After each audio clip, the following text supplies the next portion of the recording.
war in Europe in a historic Supreme Court pick. Putin chose this war, and now he and his country will bear the consequences.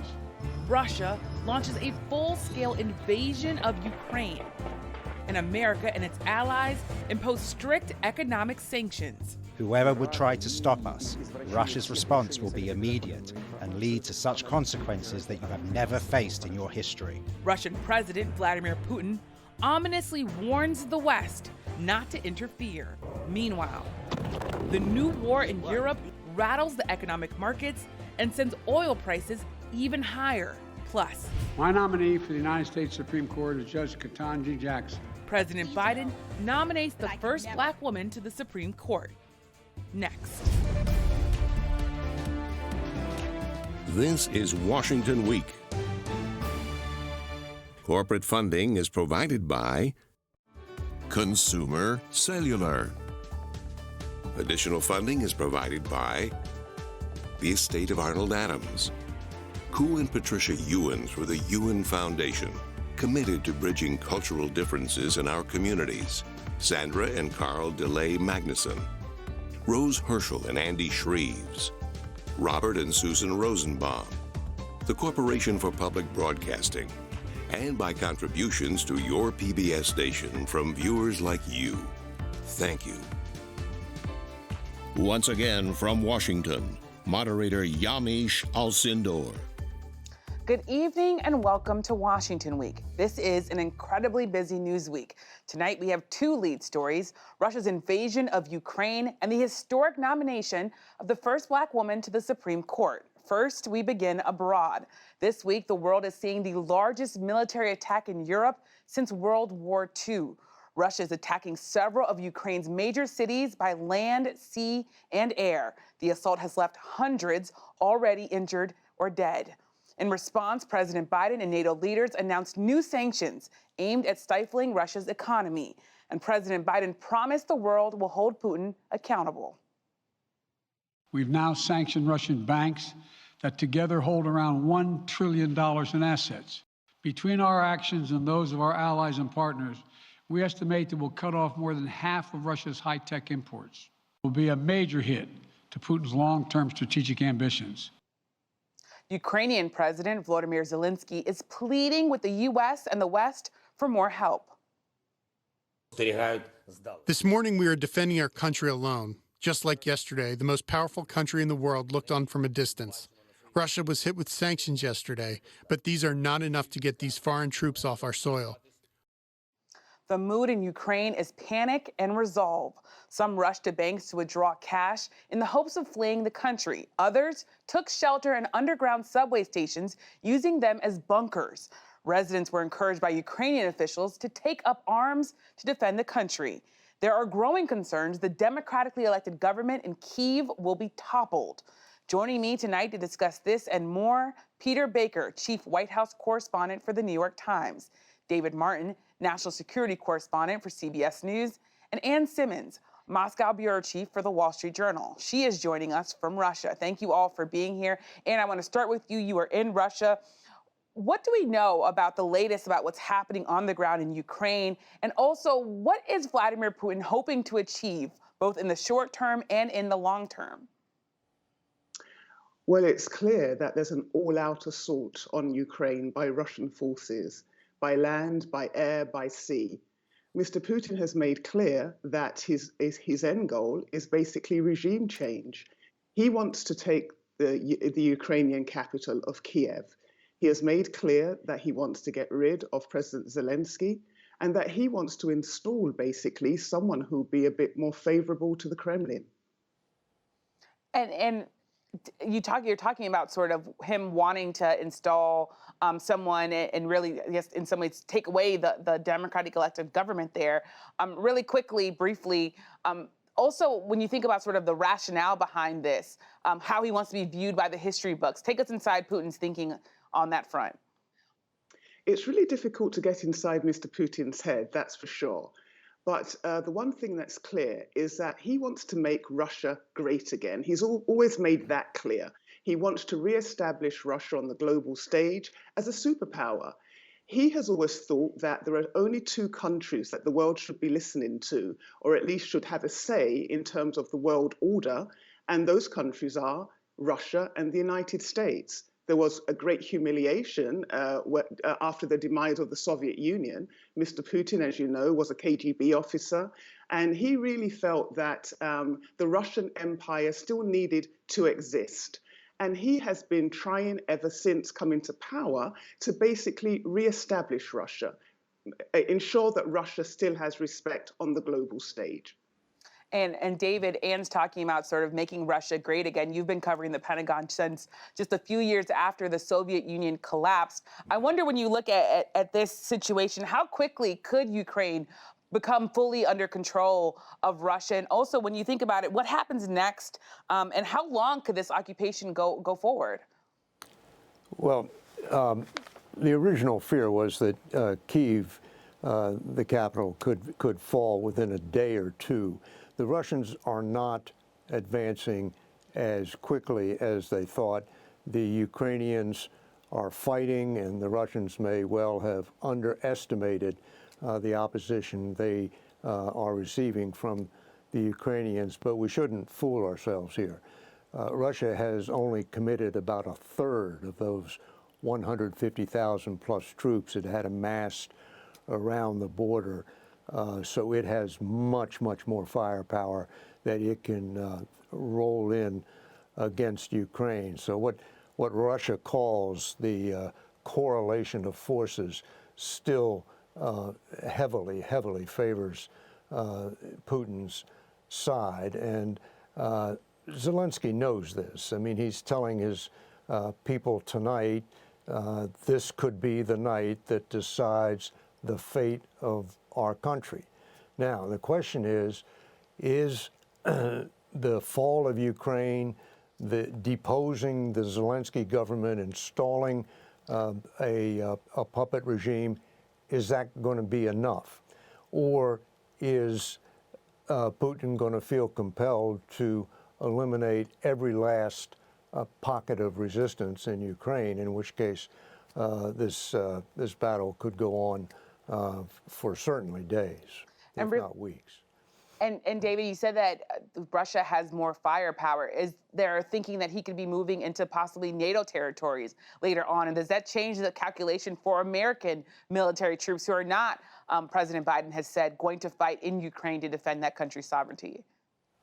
I don't think there's a fear that he is going to move into NATO countries, because that's a whole different ballgame. But the concern is that he is going to permanently station troops in both Ukraine and Belarus.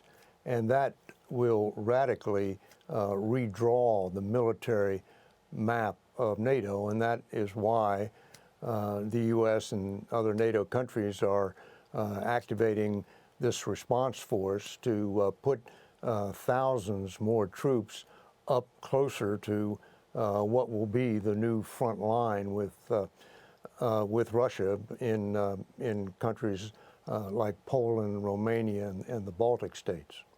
And Peter, as we talk about sort of the military options here, sanctions have now been imposed personally on Vladimir Putin from the U.S. and from the EU. I wondered, can you talk a little bit about what especially President Biden hopes to gain from these sanctions, and also what's the next step if things continue to deteriorate and these sanctions don't change Russia's calculations and their actions? Yeah, I think going after President Putin is a big step. It's something that wasn't done even during the Cold War. This traditionally, you don't sanction heads of state. It has been done before, but usually in very limited circumstances with rogue states, not with something as large as Russia. And so what they're saying is that they're making a statement. They're going after Putin where they think he is most vulnerable, and that is, of course, the ill-gotten gains that he is believed to have stashed in various places around the world. Now, The trick here is that President Putin knows that this is what the West would or could do. He's known that for weeks, and he's already figured that into his calculus. And when he made the decision to go into Ukraine, he already figured that this is a trade-off he was willing to live with. And so while these sanctions may serve as a punishment and maybe increase the cost of this action by President Putin, they're clearly not a deterrent. They're clearly not going to stop him at this point in the process. What you heard President Biden say a couple of days ago I think a day ago, actually, it seems like forever, was that he was going to give it a month or so to see how these sanctions, are affecting Russia. And we'll see whether that changes the calculus. But at the moment, this is something President Putin expected. This is something he's willing to live with. And so that's not going to change the action on the ground, it doesn't look like. And in talking about sanctions, Russia, you told our producers, has gone to great lengths to make its economy sanction-proof. Have we heard anything specifically from Vladimir Putin in response to him being personally sanctioned? And I also wonder, what are the domestic challenges for him when you think about the fact that there are protests going on in Russia and there might be body bags coming back to Russian communities? This is not good for Vladimir Putin. Of course, he needs the public on his side. He has made very clear that he feels that many Russians, most Russians, are behind him. And in the beginning, before the invasion, polls actually showed that more than half the Russian population actually agreed with giving independence to eastern Ukraine, the eastern Ukrainian Donbass region, which Mr. Putin recognized as independent, two breakaway regions there. So he really feels that, yes, I have the Russian people on my side. Nevertheless, it also depends on what Russians are actually seeing. State media here has, basically jumped on this narrative that Mr. Putin is pushing, that Russians are at risk, they're at threat in Ukraine. There is a genocide, he has said, against the Russian-speaking population there. He has said they are discriminated against. And that really does play to Russian sentiments. On TV, you do see that there is shelling of cities in Ukraine, but the commentary is that the targets being hit are unknown targets.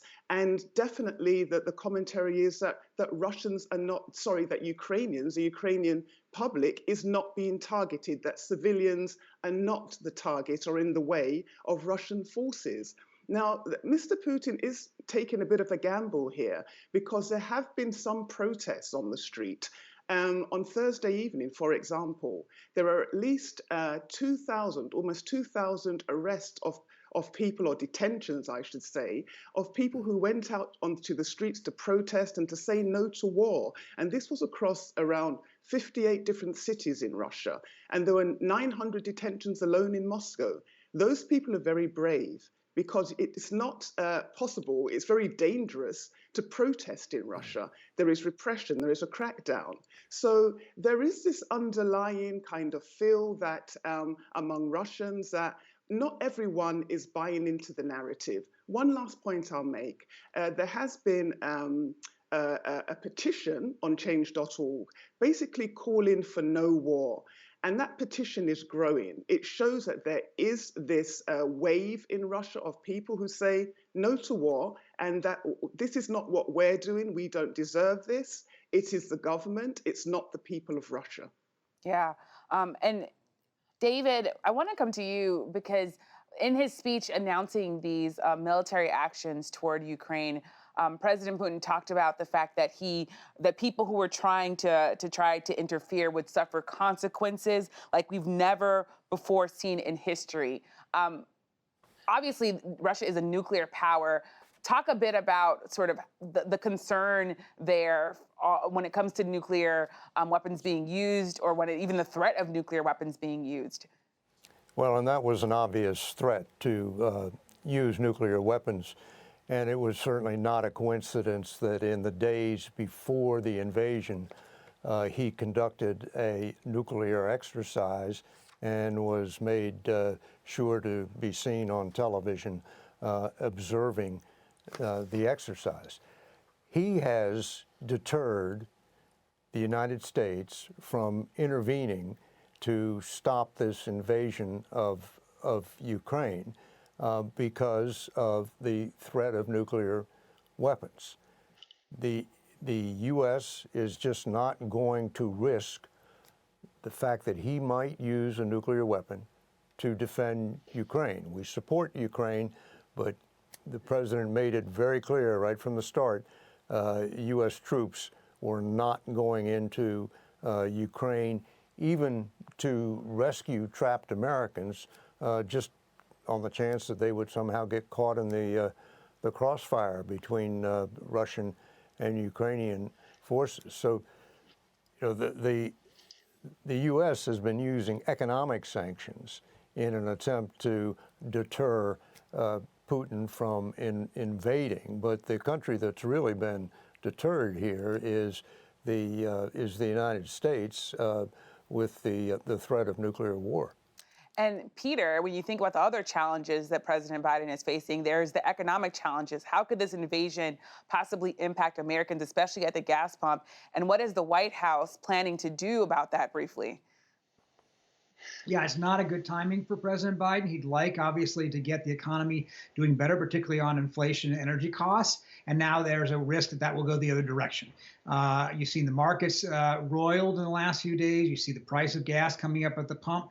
And the president's warned Americans that they're going to have to expect to absorb a little pain here. Russia is one of the largest energy producers in the world. We don't get a lot of it here in the United States from Russia directly. Most of that goes to Europe, and they're obviously more on the front line in that regard than the United States is. But the world energy markets are fungible, and if the price goes up elsewhere, it will go up here as well. And that's a problem for President Biden because he's already sort of lagging in the polls. He's in the mid-40s an approval rating, and he would have liked to have been able to spend this time focusing on, you know, curbing COVID and getting the economy in better shape rather than confronting Russia and looking for the economic costs here at home.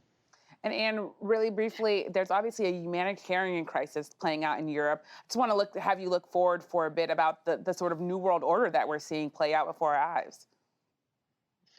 Well, it's certainly turning into a kind of geopolitical disaster. There is a humanitarian crisis brewing because you have at least 1 million Ukrainians on the move.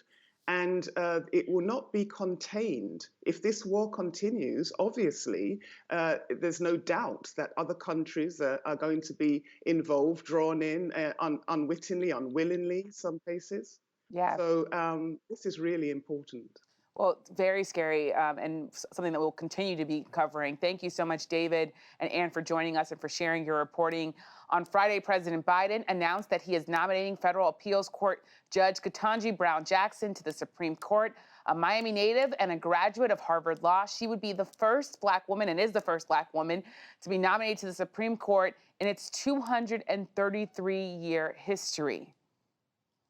I am truly humbled by the extraordinary honor of this nomination, and I am especially grateful for the care that you have taken in discharging your constitutional duty in service of our democracy with all that is going on in the world today. Joining us now to discuss President Biden's pick, Juana Summers, political correspondent for NPR. Juana, thank you so much for being here. So what made President Biden select Judge Jackson? And talk about the significance of this moment, given the fact that Black women for decades, hundreds of years, were blocked from even being nominated to the Supreme Court. Yeah, it's hard to ignore the history of the date that President Biden made this announcement. It is exactly today, 2 years from the date that President Biden on a debate stage signaled to the country and the party that he would name a Black woman if he was elected president to serve on the Supreme Court. And that is frankly a big deal. Now, Judge Jackson has been kind of at the top of the list of names that have been percolating around for some time now.